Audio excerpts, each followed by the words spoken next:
Hey guys, எல்லோரும் எப்படி இருக்கீங்க? இன்றைக்கி நம்ம என்ன பார்க்க போகிறோம் அப்படின்னா, எங்கள் ஃப்ரெண்டு சேதனாவோட birthday. Happy birthday, happy birthday, என் தம்பிக்கு ஹாப்பி பர்த்டே, என் ஹாப்பி பர்த்டே தம்பி, I love you, happy birthday. So night 12 மணிக்கு அவங்கள சர்ப்ரைஸ் பண்ணலான்னு நானும் ஜீவாவும் பிளான் பண்ணி கேக்கெலாம் வாங்கி மெழுகுத்திரிலாம் பற்ற வச்சாச்சு. சரி, 12 மணிக்கு ஆள் கரெக்டாக வெளியே வரணும்னு சொல்லி அவங்க ஒய்ஃப்க்கு ஆல்ரெடி தெரியும். சரி, அவங்களுக்கு ஃபோன் பண்ணி மெசேஜில் தான் பேசிகிட்டு இருந்தோம். இந்த மாதிரி வெளியே சவுண்டு கேட்குது, நீங்கள் ஆளை கூட்டிகிட்டு வந்துடுங்கன்னு சொல்லி கரெக்டாக சொல்லி வச்சுருந்தோம். அவங்களும் கரெக்டாக வந்துட்டாங்க.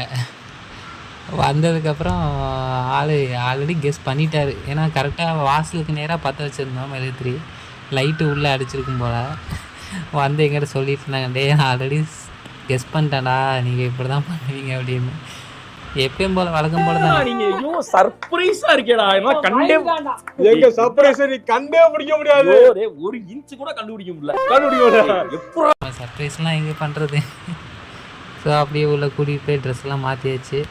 கேக் கட் பண்ணிவிட்டு லவ்வர்ஸ் அவங்க மாற்றி மாற்றி ஓடிக்கிட்டாங்க, ஹஸ்பண்ட் ஒய்ஃபு.